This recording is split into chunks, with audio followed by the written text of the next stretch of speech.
Meeting to order. Looks like we have all the Board of Finance members with the exception of... Recording in progress.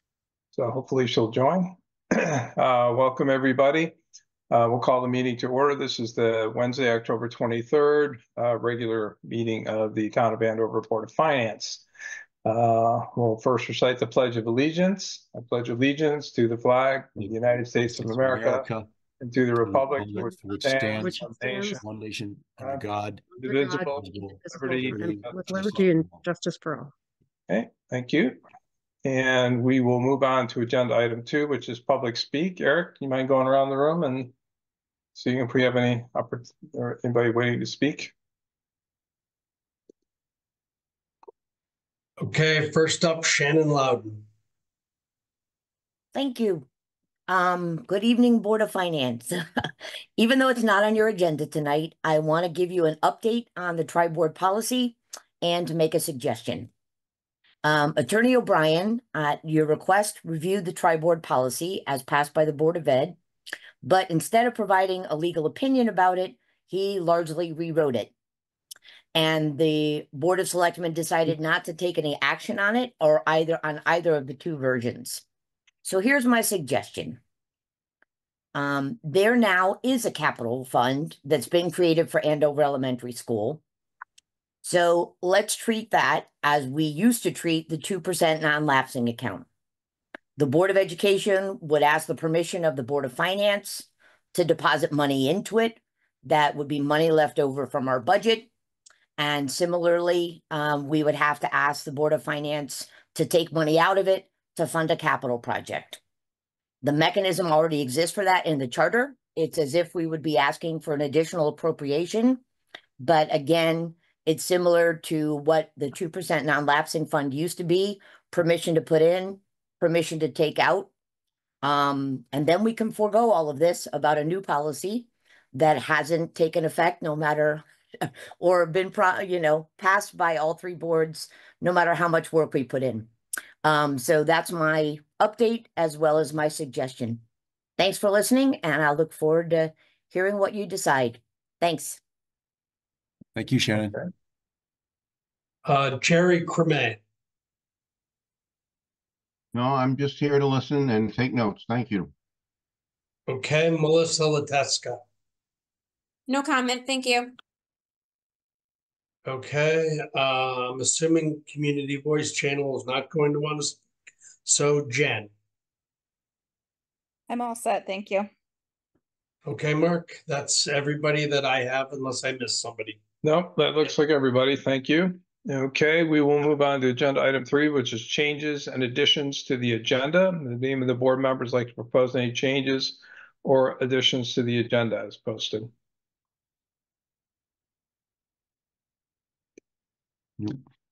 Okay, hearing none, we'll go ahead and move on to old business. First item is 5A, which is, I'm sorry, a little unusual sort order here, but we have the approval of the meeting minutes from September 25th, 2024. We had a chance to look over those. Anybody have any comments or would like to make a motion? I would make the motion to accept the minutes as presented. Okay, thank you, Bill. We have a second? I'll second it. Okay, Kimberly. Thank you. Any more discussion? All those in favor say aye. Aye. Aye. Any opposed? Any abstentions? Okay, hearing none, the motion passes. Thank you. We'll move on to item, oops, sorry, I gotta get back up to the top here. Item 5B, which is the check register for the town. Do we have any questions on the check register? None here. All set. I'm all set. Okay. We also had the next item, which is 5B2, which you can see the question written on the agenda, which is including the Board of Ed check register in the future. So there was some discussion about including this. It kind of came up between the administrators and Joanne and Eric and I. She had it listed on the agenda. I mean, my personal view is that there's no really reason for the Board of Ed check register to be included in the Board of Finance meeting minutes.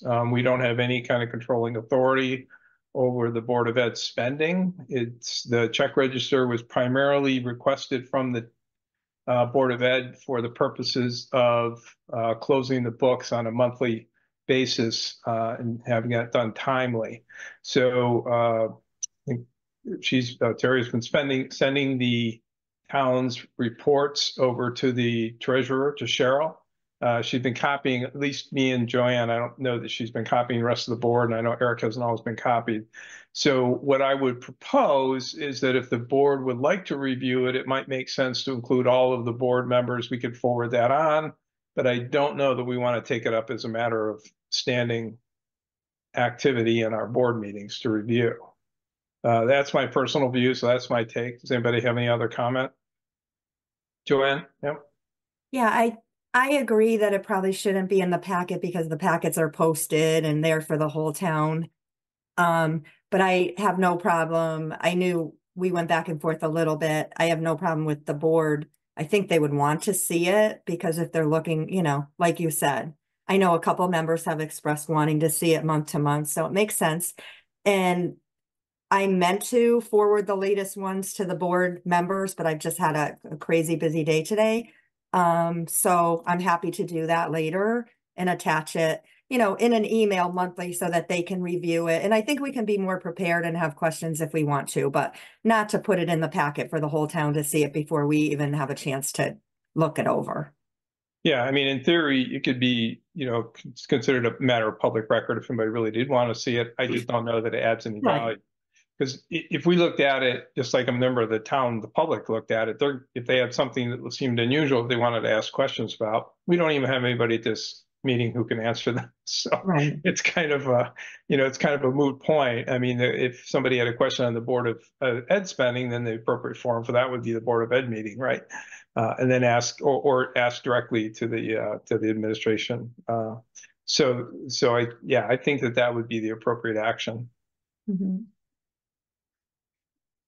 Any of the members disagree or have an alternate viewpoint? No, I agree. I agree. I think it's a great idea. Thank you. Makes sense. Yeah, Joanne, do you want to take the action to forward that then? Yeah, I mean, do I have to publicly say it or I will definitely do it? I will. No. I just want to make sure that it gets. I will make sure to take care of it. Yeah. Okay. I'm disappointed I didn't have time today. I wanted to get that over there, but I will. No, meeting. Yeah, it's a good point. You know, we talked about it, but yeah. Okay. Yeah.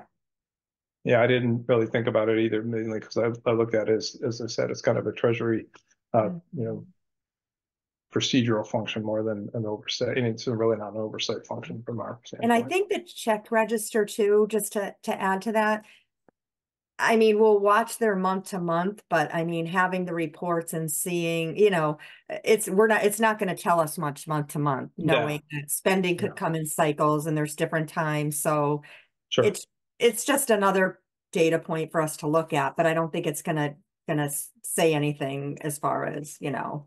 Okay. Yeah, month to month, like I said. Louise, you had your hand up? Yeah, is it included in the Board of Ed agenda? Not the agenda, the packet. I don't think so. I mean, I could be wrong. I don't think it's a. Oh, Shannon or Jerry, do you have any input? I can't remember. I mean, they do review the financials, but I don't know to what level, and I don't know if it's fully part of the packet or not. The check register is not part of the packet. Okay, yeah. You know, and I think, you know, as Joanne made the point, you know, it's often one of those things, even for the town, that, you know, we just look for something that looks a little bit odd because we happen to understand the town spending. So it might flag a question for us, but doesn't in and of itself, as Joanne said, you know, doesn't really necessarily give you much information. So it sounds like we're agreed that we probably don't need this as part of our packet going forward, but that, you know, as just a courtesy, we'll forward it to the other board members so that they have access to it should something come up. Okay. And do they give you the check register for all of their checking accounts or just their main one? I forwarded it to you, Eric. I mean, I don't look at it, to be honest. Okay. I just assume Cheryl has what she needs, and that was my interest. Mhm. Okay, so if nobody has anything else on that, we'll move on to item 6, which is new business. First item, thank you for including this, Eric, is either you or Kate, because I had a letter from the town clerk reminding me that we have to set our meeting dates for 2025. They need to be posted. I think it's within 30 days of the first meeting as opposed to the fiscal year. But regardless, it's appropriate for us to do this early and get this over with. So Mhm. Eric had included a set of proposed dates in here. So this follows if you go to, it's actually page 20 in the packet in terms of the number of PDF and the number of page on the PDF file. This follows the algorithm we were following, which is the fourth Wednesday of the month at 7 p.m.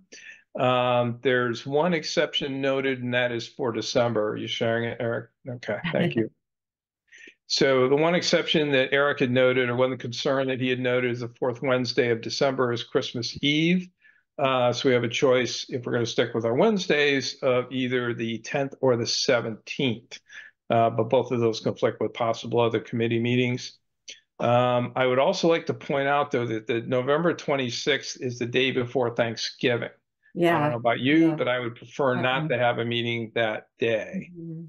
So what I would propose is that we follow this schedule, but instead we alter the November date to November 19th, Mhm. and we change the December date to December 17th. Yeah. Sounds good to me. Mhm. That work for everybody? I see Rob. Yes. Yeah. Okay. I agree. Yes. Agreed. What, I'm sorry, what did you say for the December date? The 17th. 17. 17th, okay. And this is for next year anyways. This is for 2025. 25, yeah. This year's the 18th, for instance. This Yeah. year we have it on the 18th. Yeah. But So, we obviously did the same thing, yeah, every November, December, you got to look at it and see how it bumps up against the holiday. I just want to plug this into my phone. That's why I'm sitting here like this, because if I don't Does get somebody this want in to make a here motion to accept the calendar as indicated with those changes? with those two changes, I'll make that motion. Okay, so I'll Rob is second it. motioning that we, just to be clear for the record, Rob is motioning that we set the Board of Finance meeting schedule to include for 2025 to have the first meeting on January 22nd, then on February 26th, March 26th, April 23rd, May 28th, June 25th, July 23rd, August 27, September 24, October 29, November 19th, and December 17th. Okay, and Louise, was that you that had seconded? I'll second that. This is going to be posted anyway on the Andover site. Yeah, We Yep. post- calendar, yeah. So just for clarification, what are the dates for this November, December, just so I don't have that messed up? For 2024? Are they the normal dates or are they been altered as No. well? Well, there, November 20th and December 18th. yeah, November I'm 20th. sorry, 18th? Yeah. December, Yeah. thank you, Rob. No worries. December 20th. Okay, any further discussion? Either. All right, hearing none, we'll call for a vote. All those in favor say aye. Aye. Any opposed? Any abstentions? All right, hearing none, we'll move on. Thank you. And just for the record, I will send a letter to the town clerk or a note to the town clerk advising her of those dates as is required by the board chairs. Okay. Thank you. All right. And then the next item is budget impact 6B. So you have two things in here, Eric, hiring a new zoning enforcement officer and hiring an assistant for the community center. Sure, I'm just giving the board a heads up now that we did hire a new zoning enforcement officer for the town. The problem is that there's an awful lot of towns looking for one. We've been on the search now for close to 5 months. We finally found somebody that would take the job, but they have zero experience as a CEO. So we are planning for considerable overlap between our current CEO and the one that we have now in training. So for a period of time, which is probably going to be 3 to 4 months, we are going to have both of them on salary. So I would expect that is going to be somewhere around a $7,000 bump in the total budget for that line item. However, once Jim, our current CEO, steps down, the initial CEO is at a much lower hourly rate until he gets his CASO certification. So it should claw back a significant portion of that by the end of the budget year. But I can't tell you how that's going to work out totally, other than we will be over budget on that account. So I'm just giving you a heads up now. The second thing is we did hire an assistant for the community center, and I apologize, I'm sick, so I'm losing my voice. So hopefully it lasts the meeting. We did that for a couple of reasons. One, we had a considerable savings in benefits because the director that we hired does not require medical insurance, so is taking the fee in lieu of, so that's a significant savings to the town. And we hired her for just because we hired her as a part-time person, we hired her at under the salary cap.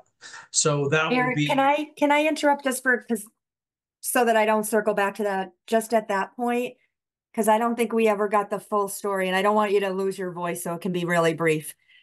Because I've heard you at other meetings. So we did not hire as we expected to a full-time person in a certain amount of hours. So this person that you hired and found qualified is indeed a part-time person. Is that what you're saying? Yep, correct. But would have, and I'll talk for it because I remember the rules. So, you know, if they work, I believe it's 20 and above, then they are offered the benefits. So she was in that range, so still could have gotten benefits. Am I right? Or is it 25 hours? It is 25 hours for health insurance. Mm-hmm. It is 20 hours for the municipal retirement. So she is eligible for municipal retirement, and the town doesn't have a choice, regardless of whether she wants it or not. She's enrolled in that. However, she waived health insurance because she's covered under her husband's plan. Right. I knew that was why you guys have such a high in lieu of, you know, compared to other towns. I know that you're hoping that pays out in the long run, and this is one that, like you said, it did. But how many hours is that person working then? I apologize. 26. Okay. Thank you. Sorry to interrupt. Thank you. Okay, Eric, any more on that? Nope, that's it for those two items. Well, Okay. sorry, I interrupted when you were, so because we couldn't hire what we budgeted for and talked about in a full-time person, we now need to bring another part-time person on. Will this assistant person be less than the 20 hours? Can I make a suggestion? If we're going to discuss this, we go into executive session. Because there's some things I really don't want to say about personnel right now. I don't ever want to, I was just doing the outside because it's on our agenda. Whatever, I would be happy to discuss that in executive session. That's up to the other board members. You know how deep I get into the HR stuff and all of that. So we don't have to. It just was on our agenda. So I had those questions because in the past it was going to be one person covering all those hours. But no, that's fine. So I'll make a suggestion, and the board can entertain it. And Eric, you can weigh in too, please. But what I would say is that maybe Joanne, you could take your question to Eric offline, and you guys can talk about it. Yeah. And if you so determine that it probably is something that the rest of the board should be aware of, that we could either have we can't you can communicate to the board. We cannot make any substantive decisions outside of a public meeting, but we could, of course, schedule an executive session in our next meeting and discuss it then. But that way we're not taking up too much time now for something, especially with Eric's voice sounding like it's about to go out the window. So does that make sense? Is that okay, Eric? Do you have anything? You have nothing? Yeah, when he's up to it, when his voice gets better. Okay. Yeah. And, I think we can trust Joanne to advise us if she thinks there's something we should be aware of. And so, okay. Thank you. All Just right, following very good. along. Yep. So we have item 6C then, if there's nothing else on that, for the additional budget line items. So, Eric, do you have anything to add on that? This is about the add a line item for the permanent fund for the community and senior center. Yeah, so this is very simple. Because we're taking in revenue for community and senior center programs, we need a place to put that money. Right now, our only real option is putting it in the general fund, because it can't go directly into the line items associated with the community center. So the goal would be to authorize the finance director, treasurer, to just add a line to the budget, as a permanent fund for the community and senior center, so that the money can be deposited into that. Seems to make total sense. Would anybody Makes have any sense. questions, or would anybody like to make a motion? So I just want to make sure that money will not go into the general fund. It will go into a separate fund just for the community center programming. Correct.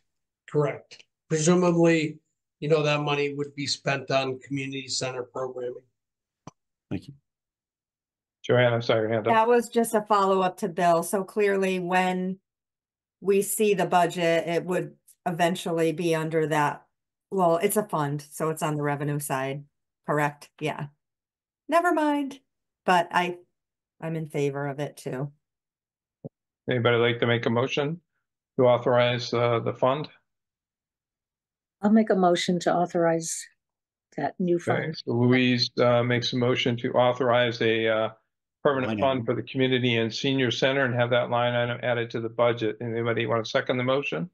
I'll I'll second second. it. Kimberly, saw your hand up. Thank you. Any further discussion?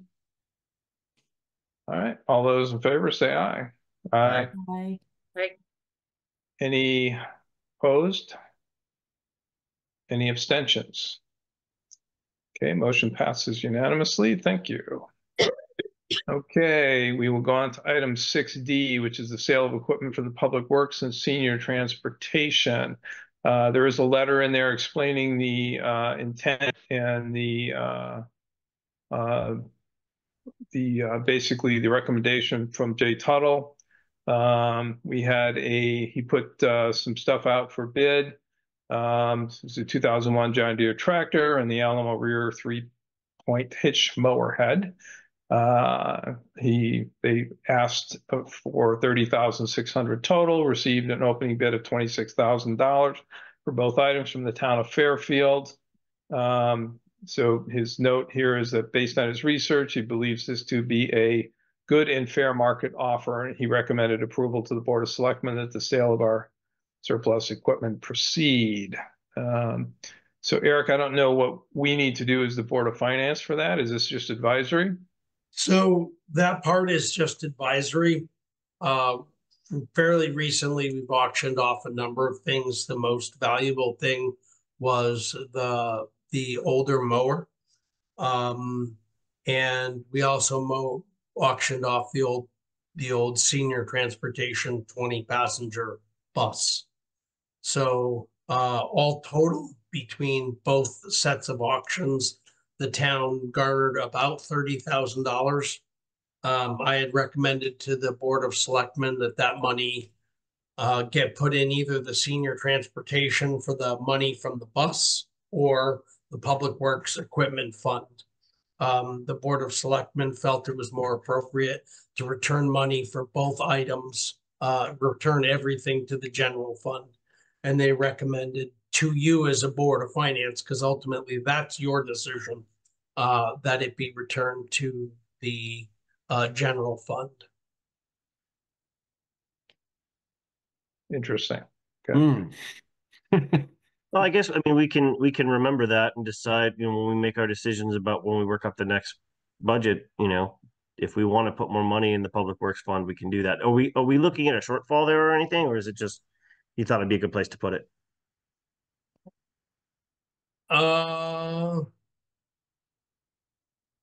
Well,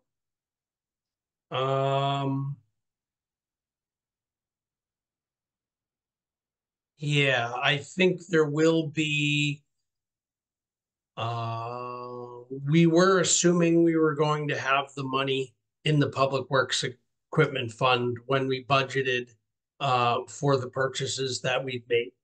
So we will adapt. It's not that we can't deal without it, but it is what it is. Joanne? Yeah. Wasn't the whole point that I feel like they probably wanted to put it back in the general fund because we went ahead when it wasn't budgeted last year when the equipment was purchased, if I, you know, and took out the lease. And I know we talked about this at the Board of Selectmen meeting that recently took place. So I would think that's their thought of why they want to put it back into the general fund, because we've already gone ahead and replaced the equipment that was sold with newer equipment. And so they're just feeding it back into the general fund and then moving on from there year to year in the budget process. Am I wrong with that, Eric? I think that's probably the thought. Look, that was a I don't want to make you decision by talk the over. board. I'm not.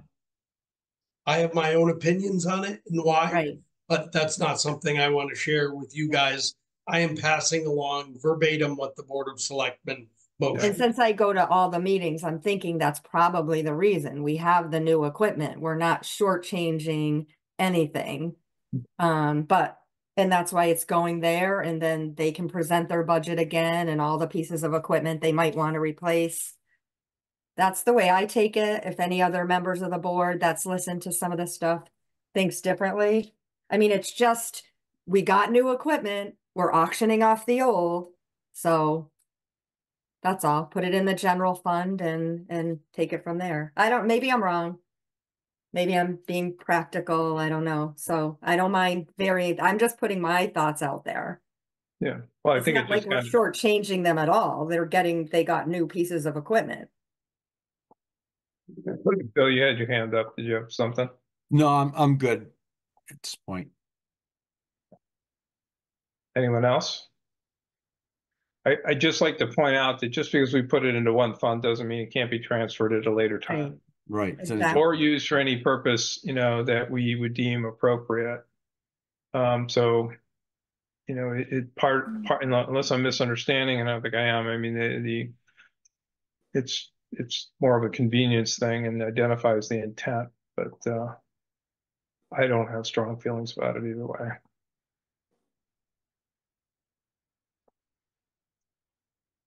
So it sounds like, Eric, we need to make a motion to move that money into a particular fund. If anybody would like to make a particular motion. I'll make the motion to put the money into the general fund as the BOS directed. Sidebar, knowing that we're going to move things or approve things down the line if as needed. I don't know if someone's going to second it, but I'll second second that. it. Yeah. I saw Kim's hand up first, so we'll call her. Thank you. Further discussion? I'll just say I'm personally not super opposed. I think that if the budget was developed for public works with the intention that we'd be reclaiming that sale as an offset to other expenses, it probably, you know, we probably need to make sure that that was explicit. If it was, that would be the main reason to put it in the public works fund. Again, you know, I think we can be flexible, so I don't have strong feelings about it one way or the other. Yeah, I just that don't was remember never stated. talking about it. That never came up. I just don't remember that being discussed. I could have forgotten something, but Yeah. No, I never heard it discussed that way. It was more going for the newer equipment. Further discussion, comments, questions? Okay, we'll take a vote. All those in favor say aye. Aye. Any opposed? Any abstentions? Okay, sounds like it's unanimous. Thank you. All right, we will move on to agenda item 6E. So this is the addition of the quote destratification fans. Never heard that term before, although it makes logical sense. I learned it at the CIP meeting last month. Yeah, I mean, I know what This destratification looks like means, this but- came in lower than we had anticipated. This is Well, like half what I thought it was going to cost. maybe. I mean, so this is they had requested that we consider this. So we've got a quote from the electrical contractors of $9,829.21. It's broken down with material, equipment, and labor. And then we have another quote associated with it for $6,400 Oh, that just lists the fans themselves. And so I'm confused. Are both of these this project, Eric, or? So let me clarify. I initially got a quote from the town's kind of standard electrician, Lenco. Yeah. But the total between purchasing, and that was assuming that the town bought the fans themselves, so we didn't pay any markup on the fans. Okay. Which Lenco was okay with. But that assumes that Lenco buys, we're just buying the fans. But I couldn't figure out which sets of controllers because they got all kinds of different options. Okay. To combine 6 fans, run them off 2 sensors with 1 controller. So this includes Rick or Lenco paying for that. So the total is just over $15,000, which ordinarily requires us to go to an RFP. I did get another estimate from Seaward Electric, who's the electrician that the school generally uses. That was a couple $1,000s lower. However, it left out a couple big things that Rick was supplying. So I've gone back to them and say, well, you know, they just said there's a note in there saying the town's on the hook to buy and get all the controllers there. So I don't know what the cost of all of the additional, and it also doesn't cover the cost of protecting the gym floor. So, but anyway you cut it, it's either slightly lower than Lenco, or the same as Lenco. So you're not, you know, it's going to be in that ballpark. So my question for the board is, do you want this to go to RFP per the town's policy, or for your policy, or are you willing to say it's close enough to the threshold that you allow it to go with a quote from the school's electrician and the town's electrician and go with the lowest bidder, which presumably will be Seaward? So you answered my first question, which is I have, you know, kind of unwillingly become pretty familiar with this type of work just because I ended up with, I have responsibilities for our facilities in our business as a corollary thing. So the electrical work looked very reasonable to me. Based on, you know, what I know of what electricians, even favorably priced electricians will do the work for. And I'm sure Lenco is like the electrician we often use in my business, which is, you know, we give him a lot of work. So he's not going to overcharge us. He treats us fairly well. And I think we've got the same situation here. The one concern I had was the amount for material, because I didn't get that based on the fact that we were supplying the fans.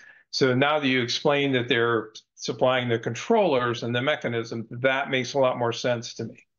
So Right. That being the case, unless we were to specify different fans, you know, I think if we're specifying these fans, you know, you're not going to get them less, right? You're paying what you're paying.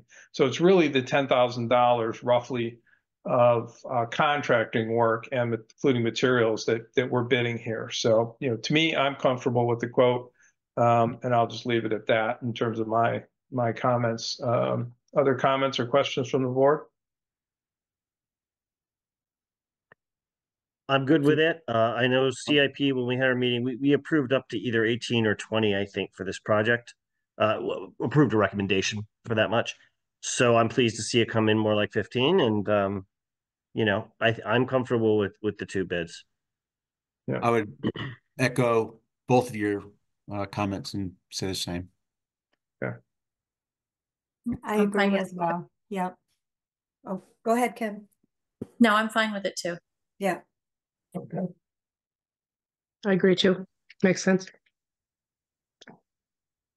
Anybody want to make a motion to waive the requirement to go to RFP for this project? Sure, I'll make the motion. Okay, Rob, so moved. Anybody with second? I'll say it. Okay, Bill. Further discussion? Okay, we'll go ahead and take a vote. All those in favor say aye. Aye. Aye. Aye. Any opposed? Any abstentions?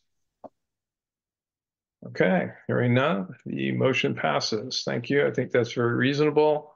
It's good to get this done. You know, they've been looking at this for a while. Right. Okay, so we'll move on to item 6F. So these are the charter revision questions. So I'll make a couple of preliminary comments if I could. So obviously the first thing is that these questions are before the voters of the town of Andover and not before the Board of Finance. So this is just merely kind of informational or advisory. I suppose if we wanted to, we could make recommendations as a board of whether we felt comfortable with them or not. I would suggest that we only do that if we feel very strongly about something in particular.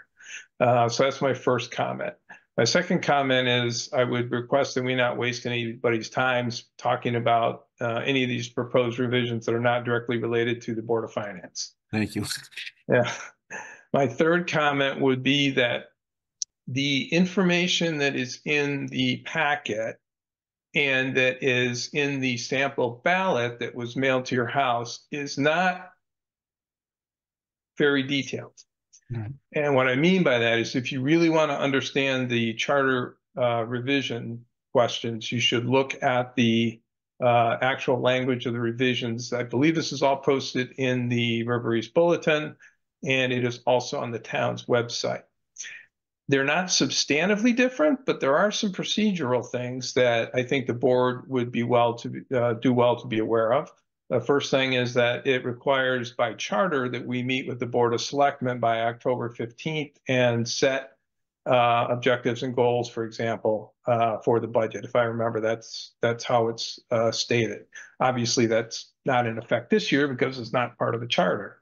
And there's some other things there, but you know, I think that these explanations in general do a fair job of representing what the changes mean and what their goals are. But the devil is sometimes in the details. I don't think that there is anything that I'm super concerned about, just from a Board of Finance procedural matter.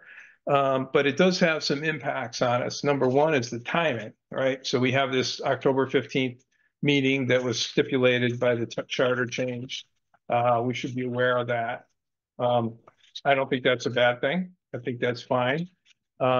The other thing is that it moves up the timing. And if you read through this and through the explanation on the sample ballot, it will tell you that the primary, I guess, benefit of some of these changes is to align the vote so that it can be aligned with the RAM budget referendum.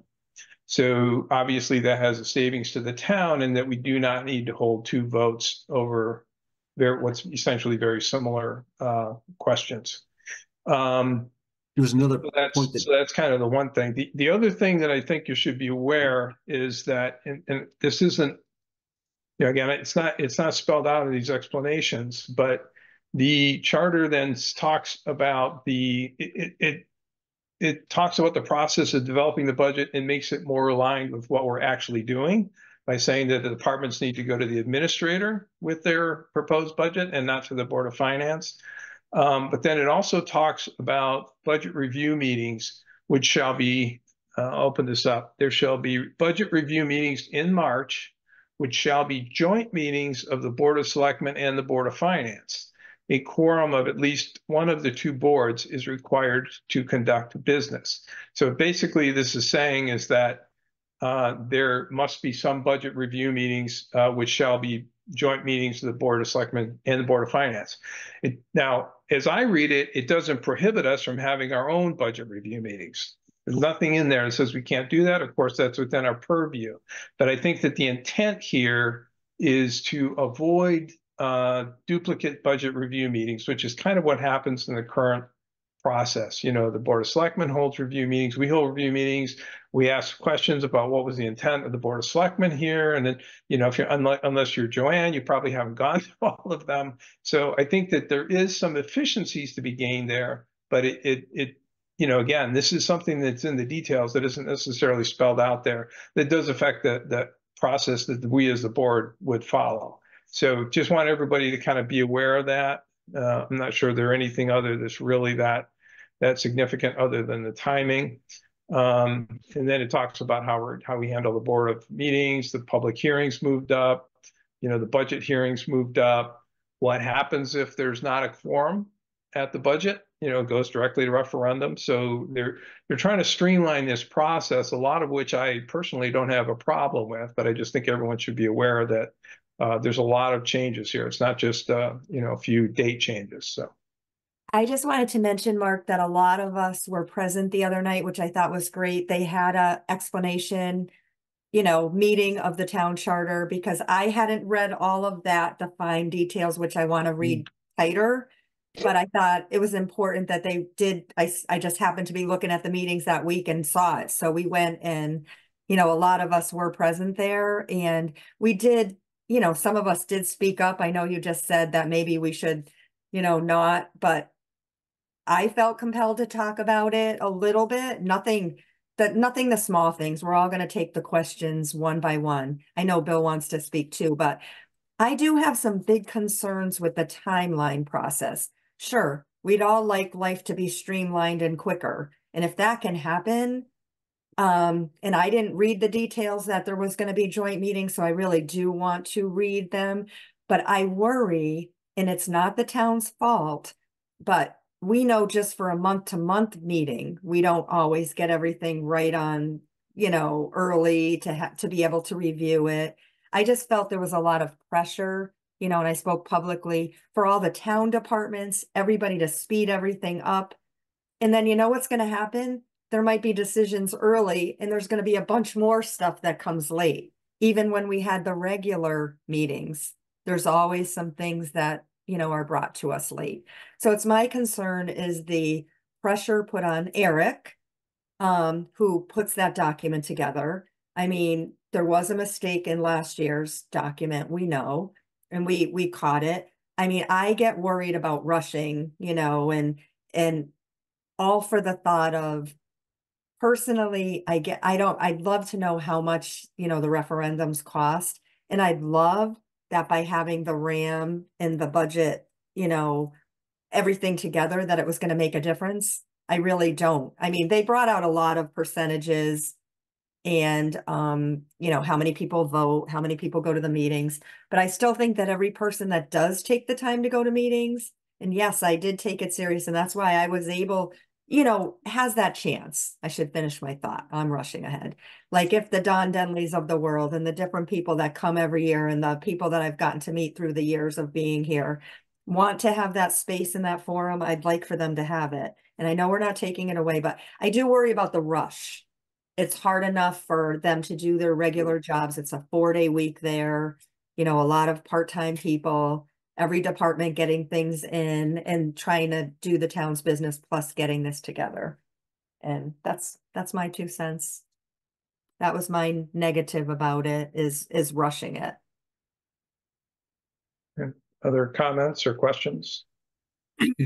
Just that I was at the meeting too, and one of the reasons that they wanted to do things is to try and get more people out to vote. So where you have, the AES vote and the RAM vote, they're separate, or combining them into one, they're saying we get more voters to turn out in one vote than in two. But I was just wondering what that does to our timeline as far as preparing everything. Would we have to move things up A to lot. be ready in time to vote for the RAM budget, which is usually a week before ours? Isn't that correct? Well, yeah, we would have to move it up by charter. And, what I mean, I wasn't at the meeting, of the other business meeting, but what I think some of the intent here is that if we combine activity with the Board of Selectmen, if you remember, a lot of the delays that we've had have not been necessarily generated by the departments or by Eric. It's been generated because the Board of Selectmen took a pretty long time to review it. So I'm thinking that perhaps, and it needs to work this way, but perhaps that if you have joint meetings starting early on, everybody's got a pretty solid understanding of what the issues are and what the concerns are early on. So if that's the case, it really truly could be a more efficient process. I'm also someone who knows that in some cases, I mean, we've all been in the real world, right? That the work expands to fit the time allowed.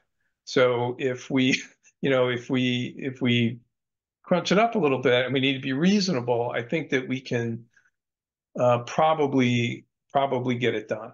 I didn't have major concerns about the timing, but it does mean that people are going to have to act in the departments, and then of course Eric and the treasurer are going to have to act. So would we earlier still than schedule time, Mark, for our own independent reviews, or all review would be with the Board of Selectmen? I mean, it doesn't state. There's nothing that would prohibit us from holding our independent reviews. and I'm just thinking too, the amount of time that we take to go through this, it's a pretty lengthy period of time that we do this. And, with the 5 people on the board, and then you take in, I don't know, are the Board of Selectmen always totally in agreement on what the items are, or are we to be kind of like a much larger board all trying to work at the same time? I can picture the meetings getting longer and more complex, I guess, but I'm not sure if that's a proper analysis or not. I'm just thinking 10 people working in a room, trying to get their points across, trying to get their views. And I just think it's nice when we get the Board of Selectmen come together, they put together their plan, their views. Hey, we could talk to them and have a meeting up front.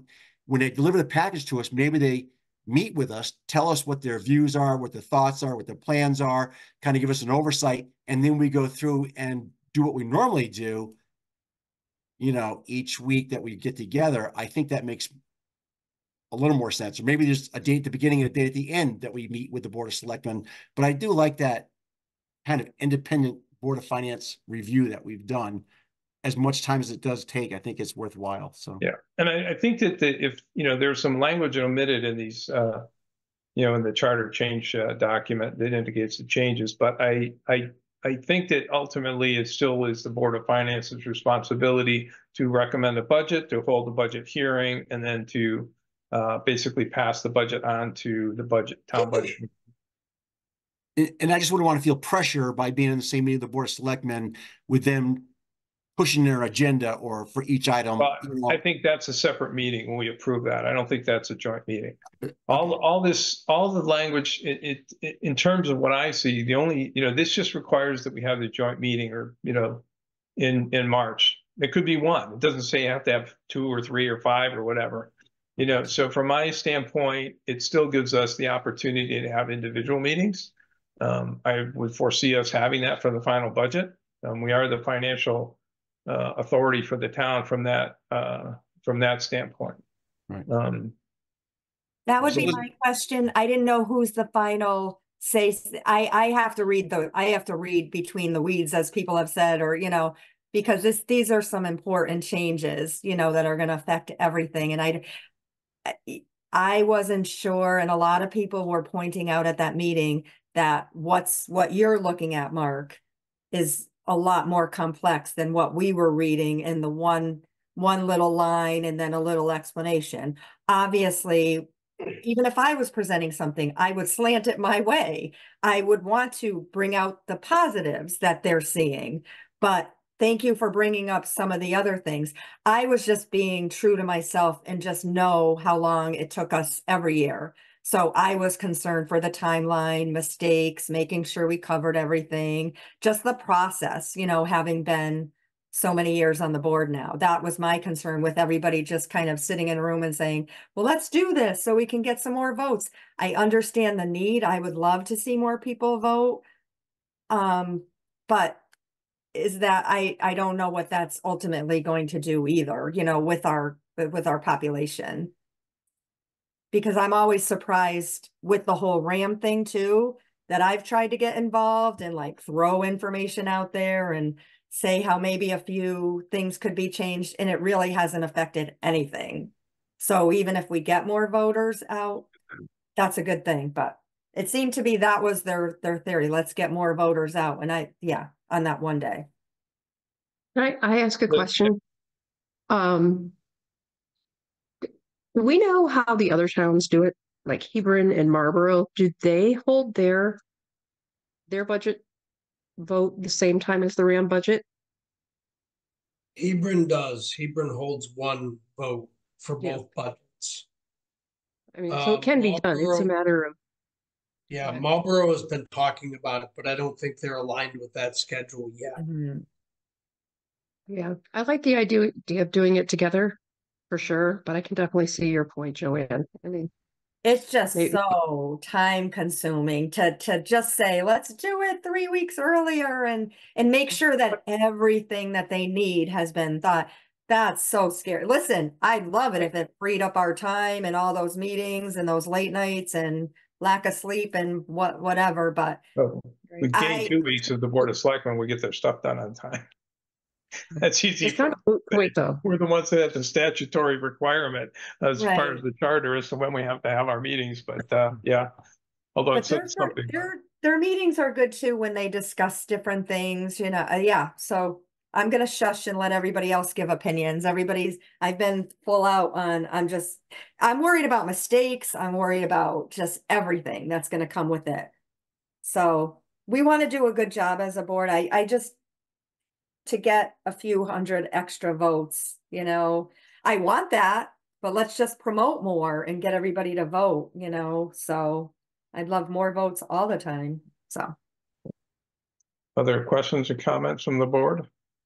I'm of a similar mind in that I completely understand the idea of trying to put the votes together. I have no problem with that as a concept, but I have my concerns about compressing our schedule.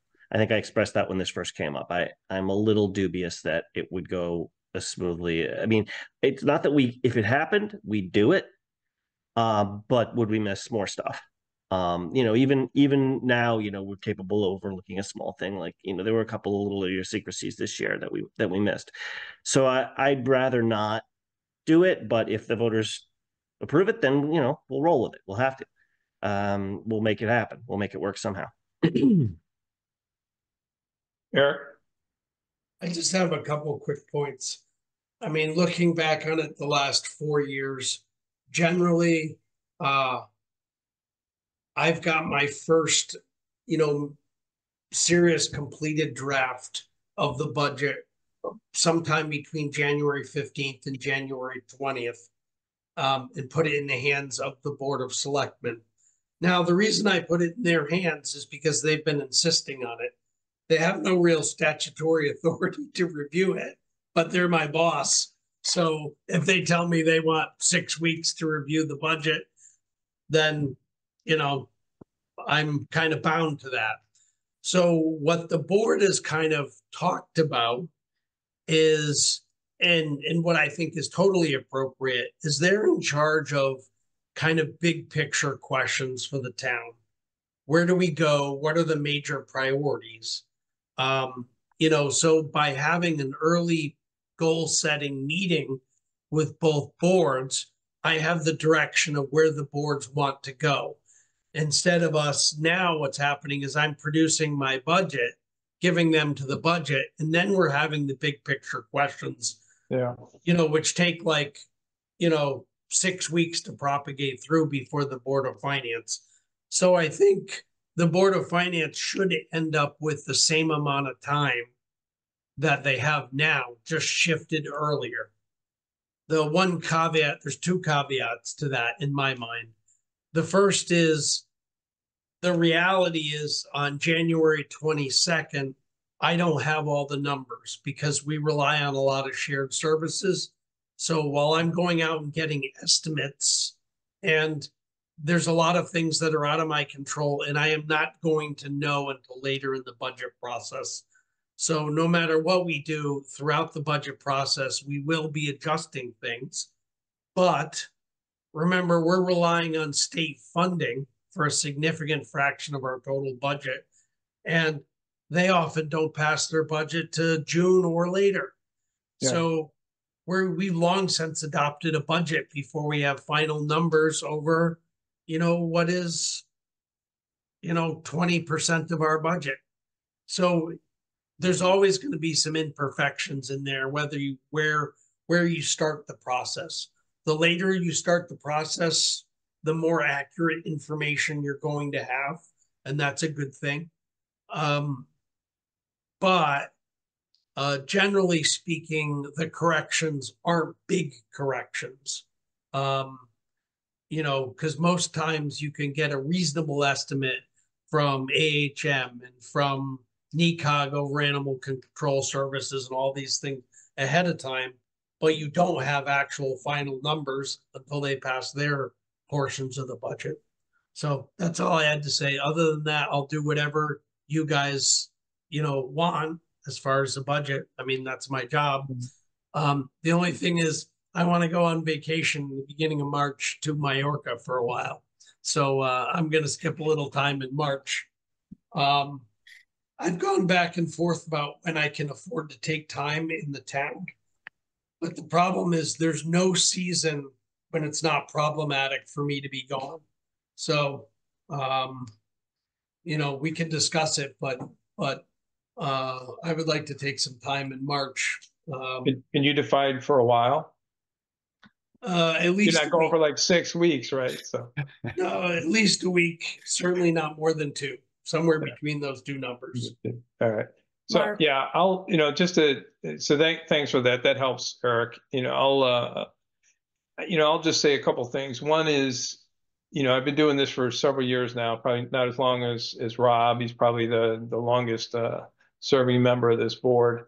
But I think those of you who've been on, Louise and I have probably been on some maybe Louise has been on longer than I have. I can't remember, but things generally don't change that much in any one line item between December and March. They really typically don't. We don't see any things that comes in and we're like, oh my God, we didn't expect that. I mean, it happens. Some things change. I mean, we never know how much the state trooper is going to cost us. And if one person moves into a different job and we get somebody who's at a higher salary, we can be a $20,000 swing, so we've had some stuff like that, but nothing I think that we can't absorb. And as Eric makes clear, we all know from doing this previously, and if you watched it,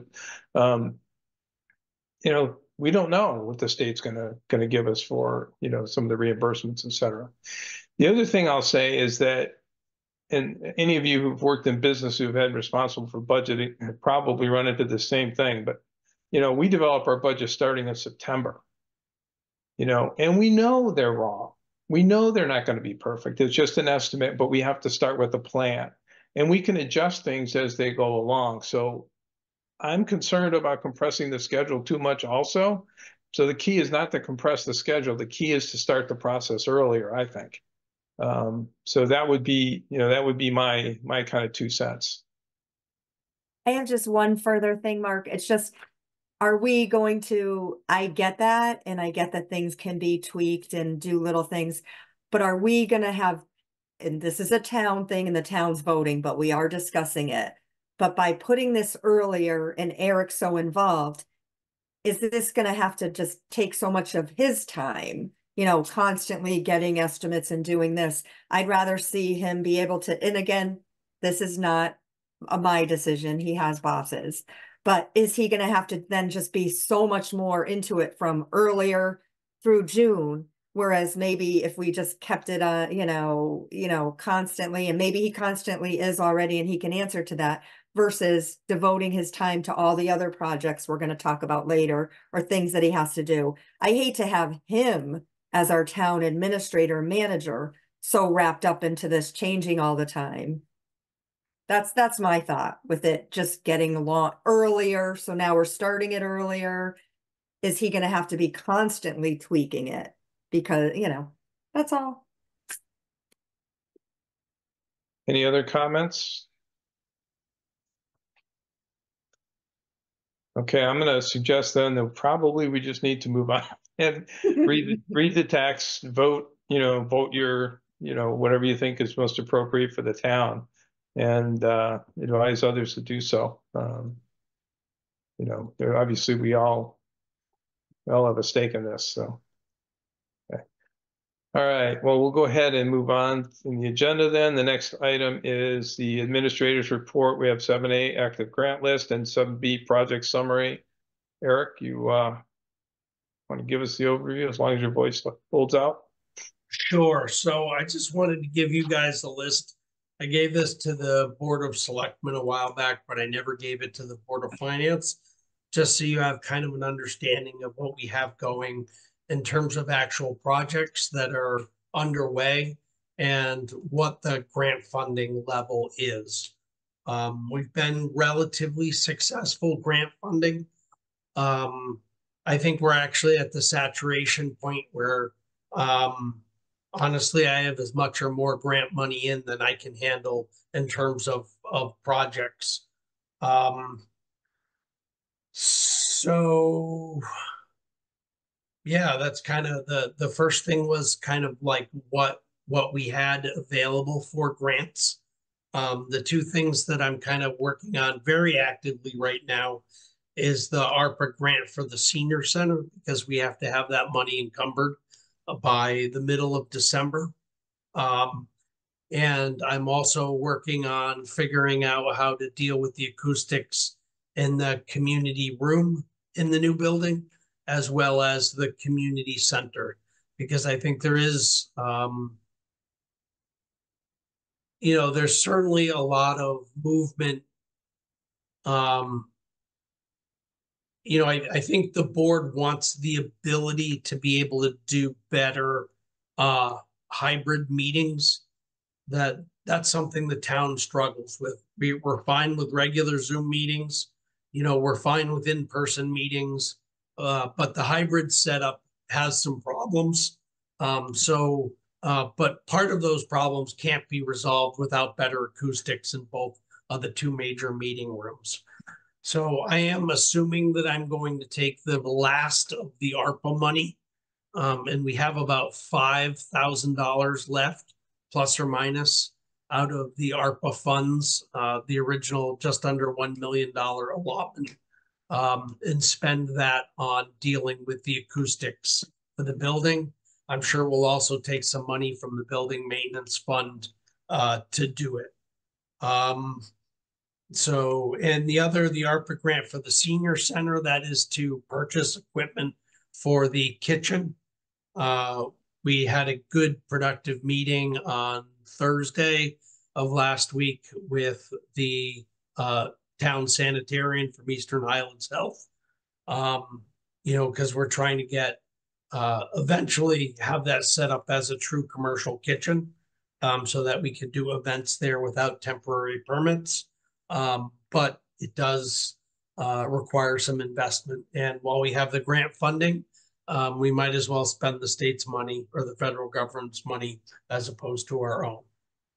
The other thing that is a delay, unfortunately, is the federal government has not passed a budget for the year, for like the 11th year in a row. They failed to meet their federal responsibility. So until that happens, there are no congressional appropriations. And as most of you know, we have a congressional appropriation in to finish off some of the basement in the senior center, the rest of the stuff for the kitchen, and a generator that will handle the whole municipal campus. So town hall, community center, and fire department. So that's it on the grant side. We did get reimbursed for the majority of the HVAC work for the town hall. So we still have some money available in LoCIP funds that can be spent for projects. But that's going to have to go. We're going to have to go back to CIP and talk about, what we want to spend it on and where, and then go through the process for that. I also put in there a project summary. The two things the thing that's probably gonna need the most attention by the Board of Finance is the Bunker Hill Bridge. While that is construction of that is 100% funded between the state and federal government, the town is on the hook to pay the contractors and then get reimbursed. We currently have a pool of about $500,000 in a fund specifically for that, but there's going to be several months, like the month that the precast bridge structure gets there, where we're going to have bills that exceed that. So we are probably going to need to have some sort of swing loan from a bank to cover that, because although we have enough total in our unencumbered fund balance that we could self-fund that, that's very risky because we would be drawing that way down to do that. And it's probably much safer in my mind to, just have for lack of essentially a HELOC for the town, for short-term expenditures until we get reimbursed. So that would need approval by the Board of Finance. That may take a public meeting at this point. I've asked the town's attorney what actually has to happen to do that. So I don't know what your thoughts are on that, but that's probably the biggest pressing thing that the Board of Finance really is going to need to be involved in. I have a question. Oh, yeah. I don't know how much experience we've had with this kind of reimbursement situation, but do we have a guesstimate for what is typical in terms of how long we'll be out the money? That's the question I had. So the state says they can guarantee it within 6 weeks. I'm not sure I really buy that. At any one time, I think our worst month, so that's one of the questions I had for all the contractors involved, is what is our worst case scenario, our 1 month expenses? And from their perspective, the month the bridge, the precast bridge sections get there, the precast bridge portions are going to be somewhere around 600 grand total, something like that. So that month they're estimating $1 million, maybe a little bit north of $1 million. Most months will be under what we already have in our fund set aside.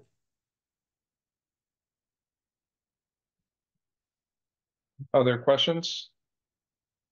Just noting we don't have to take action on this now, but need to be prepared, or if anybody has any strong directional opinions, we can certainly express them, but it's good to be forearmed with this knowledge. So it's a rolling reimbursement. As we get bills in, we submit them, they pay us back. Okay. Right. So that's hence the month. Yeah. Okay. So you have that 1 month, we lay out $1.2 million, and then we're waiting for 6 to 8 weeks or whatever it is for reimbursement. And that's the issue. Okay. Got it. Right. And it gets a little weird because some of the reimbursement comes from the state and some comes from the federal government. And I don't think they've totally worked out whether the feds pass it through to the state. They both give us one check. They both give us checks at different times. Can't get an answer on that so far. Eric, is it I think you called it a swing loan? Are they what are the interest rates that we would pay? I gotta imagine they're gonna be in the 6-7% range, you know? Not to Uh, mention any fees to close, so. Yeah, So But- I'm just wondering, it would take more sense just to take out a certain loan right from the beginning of the project to know that we always have enough money to pay. I don't know. I'm just floating things around in my mind here. Like, would you be constantly taking out separate swing loans? Or would it be one loan that you qualify for that you can draw off of as needed until reimbursed? yeah, it's basically, Like an open line of credit almost. right, that's exactly what it is. It's a line of credit. You know, you have up to X amount of dollars that you can tap, but you only tap it when you pay bills, and then you immediately reimburse. So that amount that you owe can be going from 0 to, $1 million, say, and back down in a pretty short period. So even though the interest rate's pretty considerable, and that the town would be eating that as an expense, the duration of that should be pretty short. Gotcha. Thank you. Any other comments or questions? Okay, well, thank you, Eric. That's a good overview, and we will have to keep that in mind. We will go ahead and move on to agenda item 8, which is the board open discussion. Does anybody have anything they'd like to bring before the board? All right, I have one thing then. We have been remiss. Yeah. Go ahead. What's that? When you're done, Mark, I have just a quick item too. Okay.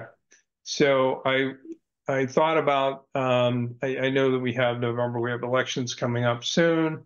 And I started thinking about our internal procedure. We had agreed a while back to hold elections for chair or make a decision on nominations and election for chair and vice chair of the board.